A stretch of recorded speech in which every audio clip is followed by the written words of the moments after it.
नमस्कार किसान भाइयों। आज अपने चर्चा करेंगे पपीते की वैज्ञानिक खेती के बारे में। पपीते की खेती कैसे करनी है, कौन कौन सी वैरायटियों का चयन करना है और किस प्रकार की भूमि की आवश्यकता होती है, इन सभी के बारे में विस्तार से अपनी चर्चा करेंगे। पपीते की खेती फल उत्पादन के रूप में की जाती है। इसके पौधे कम समय में पैदावार देने के लिए तैयार हो जाते हैं। पपीता बहुत ही पौष्टिक एवं गुणकारी फल है जिसमें विटामिन की अच्छी मात्रा पाई जाती है। विटामिन के अलावा इसमें पपेन नामक एंजाइम पाया जाता है जो शरीर में मौजूद कोलेस्ट्रॉल एवं अतिरिक्त चर्बी को घटाने में भी लाभदायक है। पपीते का सेवन करने से अनेक प्रकार की बीमारियों में फ़ायदा मिलता है। पपीते की खेती सरलता से की जा सकती है तथा इसके पौधे 1 वर्ष में पैदावार देने के लिए तैयार हो जाते हैं। इसलिए किसान भाइयों की रुचि पपीते की खेती करने में अधिक देखने को मिलती है। अगर भारत में बात करें पपीते की खेती तो बिहार, महाराष्ट्र, उत्तर प्रदेश, हरियाणा, दिल्ली, तमिलनाडु, पंजाब, आंध्र प्रदेश, गुजरात, असम, उत्तरांचल, जम्मू और कश्मीर राज्यों में की जाती है, किंतु अब इसे पूरे भारत में उगाया जाने लगा है। तो सबसे पहले बात करते हैं मिट्टी की। तो पपीते की खेती किसी भी उपजाऊ मिट्टी में की जा सकती है। इसकी खेती के लिए बलुई दोमट मिट्टी को सबसे उपयुक्त माना जाता है।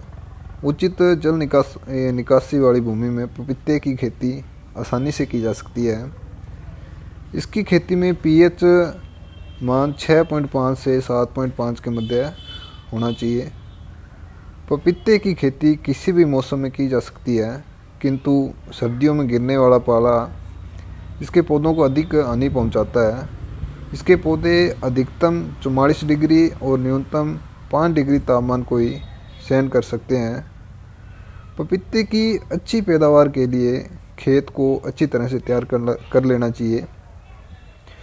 इसके लिए सबसे पहले खेत की अच्छी तरह से गहरी जुताई की जाती है। इससे खेत में मौजूद पुरानी फसल के अवशेष पूरी तरह से नष्ट हो जाते हैं। इसके बाद खेत में पहली जुताई के पश्चात प्रति हेक्टर के हिसाब से पुरानी गोबर की खाद देनी होती है। खाद को मिट्टी में डालने के बाद उसे रोटावेटर लगाकर 2 से 3 जुताई कर दी जाती है। इससे खेत की मिट्टी में गोबर की खाद अच्छे से मिल जाती है। इसके बाद पानी लगा देना है खेत में। जब खेत की मिट्टी सूख जाती है तो उस दौरान खेत की जुताई कर खेत की मिट्टी को भुरभुरा कर देना है। इसके बाद खेत में पाटा लगाकर भूमि को समतल कर देना है। इससे खेत में जल भराव की समस्या देखने को नहीं मिलेगी। भूमि सब समतल के बाद पौधों की रोपाई के लिए खेत में गड्ढों को तैयार कर लेना है। पपीते के पौधों को अच्छे से वृद्धि करने के लिए उचित मात्रा में उर्वरकों की आवश्यकता होती है। इसके लिए गड्ढों में गोबर की खाद के अलावा 200 gram nitrogen, 200 gram phosphorus, 400 gram potash प्रति हेक्टर के हिसाब से देना होता है। पौधों की रोपाई के 4 महीने पश्चात उर्वरकों का इस्तेमाल करने से अच्छी गुणवत्ता वाले फल प्राप्त होते हैं। अब अपने चर्चा करते हैं उन्नत किस्मों के बारे में। वर्तमान समय में कई उन्नत किस्में उगाई जा रही हैं जिन्हें कम समय में अधिक पैदावार देने के लिए उगाया जा रहा है, जिसमें इजरायली और ताइवानी हाइब्रिड किस्में हैं जो अधिक पैदावार देने के लिए उगाई जाती है। इसके अलावा भी पपीते की कई किस्में हैं जो अच्छे मुनाफे के लिए उगाई जाती हैं, जो इस प्रकार हैं। कोयम्बटूर प्रजाति है, कोयम्बटूर 1, कोयम्बटूर 6, अलावा पेन 1, बुरग हनीड्यू, पूसा नन्ना, पूसा जॉइंट, पूसा डेलियस।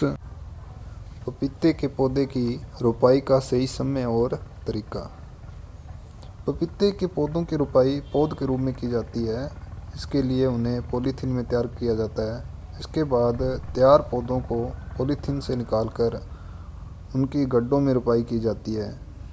यदि आप बीजों की रोपाई को सीधा खेत में करते हैं तो उसके लिए आपको अधिक देख रेख करनी पड़ती है। इसलिए बीजों को पहले नर्सरी या फिर घर में तैयार किया जाता है। इसके लिए पपीते के बीजों की रोपाई को नर्सरी में 10 सेंटीमीटर की दूरी पर लगाना होता है तथा पौधों को 20 सेंटीमीटर तक बड़ा हो जाने पर उन्हें निकाल कर गड्ढों में लगा दिया जाता है। पपीते के पौधों की रोपाई किसी भी समय की जा सकती है, किंतु असिंचित जगहों पर पपीते के पौधों को जून और जुलाई के महीने में लगाना उपयुक्त माना जाता है। इस दौरान बारिश का मौसम होता है, जिससे पौधों को पर्याप्त मात्रा में पानी प्राप्त हो जाता है। इसके अतिरिक्त यदि आप पौधों की रोपाई सिंचित जगहों पर करते हैं तो इसके लिए आप इन्हें सितंबर, अक्टूबर और फरवरी से मार्च के महीने में भी लगा सकते हैं। इसके पौधों को वृद्धि करने के लिए सामान्य तापमान की आवश्यकता होती है। आगे चर्चा करते हैं अपने पपीते में लगने वाले रोग और उनकी रोकथाम। पपीते के पौधे में कई तरह के रोग देखने को मिल जाते हैं जो पैदावार को अधिक प्रभावित करते हैं। इसमें रिंग स्पॉट, डस्टोसरन, मोज़ेक लीफ कलर, एंथ्राकनोज, जड़ व तना सड़न और काली व पुष्प वर्णत का सड़ना आदि किस्म के रोग हैं जो पपीते के पौधों पर आक्रमण कर उन्हें अधिक हानि पहुंचाते हैं। इन रोगों की रोकथाम के लिए पौधों का सड़न गलन को खरोंच कर उस पर बोर्डो मिक्सचर के 5:5:20 अनुपात का लेप लगाना होता है। इसके अलावा अन्य रोगों से बचाव के लिए पपीते के पौधे पर डाइथन M45 2 ग्राम, मैंकोजेब या जिनेव 0.2% से 0.25% की उचित मात्रा का घोल बनाकर छिड़काव भी किया जा सकता है। आगे चर्चा करते हैं पपीते की पौधे की सिंचाई कब करनी है, कैसे करनी है। पपीते के पौधों की रोपाई भूमि की सतह से थोड़ा ऊपर की जाती है। इसलिए इसके पौधों को अधिक सिंचाई की आवश्यकता होती है। इसके पौधों की पहली सिंचाई पौध रोपाई के तुरंत बाद करनी है। गर्मियों के मौसम में पौधों को सप्ताह में 2 बार पानी देना है तथा सर्दियों के मौसम में पौधों को 10 दिन के अंतराल में पानी देना है। अब आगे चर्चा करते हैं पपीते के नर पौधों को आप की पहचान कैसे करें और उन्हें कैसे अलग करें। पपीते के पौधों में भी 3 किस्में पाई जाती हैं, जिसमें नर, मादा तथा उभयलिंगी पौधे होते हैं। जब इसके पौधे बड़े हो जाएं, तब इनकी पहचान की जाती है। नर पौधों की पहचान कर उन्हें अलग कर लिया जाता है। 1 हेक्टेयर के खेत में केवल 10 से 15% ही नर पौधे होने चाहिए। नर पौधों पर छोटे छोटे गुच्छों में लंबे डंठल युक्त पुष्प पाए जाते हैं। अब आगे चर्चा करते हैं पपीते के पौधों में निराई गुड़ाई कैसे करें। पपीते के पौधों की सिंचाई के दौरान पौधों के पास की भूमि काफ़ी कठोर हो जाती है, जिसकी वजह से पौधे की जड़ें उचित मात्रा में वायु नहीं प्राप्त कर पाती हैं। पौधों को उचित मात्रा में वायु प्राप्त हो सके, इसके लिए पौधों की समय समय पर निराई गुड़ाई की जाती है। पौधों की प्रत्येक तीसरी सिंचाई के बाद निराई गुड़ाई करना लाभदायक होता है। इससे पैदावार में असर देखने को मिलता है। अब आगे चर्चा करते हैं पपीते के फलों की तुड़ाई कैसे करें, कब करें। पपीते के पौधे रोपाई के 10 महीने पश्चात तुड़ाई करने के लिए तैयार हो जाते हैं। पपीते का फल आरंभ में हरे रंग का होता है। जब इसका फल पीले रंग का आकर्षक दिखाई देने लगे, उस दौरान इसके फलों की तुड़ाई कर ली जाती है। इसके कच्चे फल में नाखून लगाने पर दूध निकलता है तथा पक्के फल से पानी की तरह तरल पदार्थ निकलता है, जिससे एक कच्चे और पक्के फल की पहचान की जा सकती है।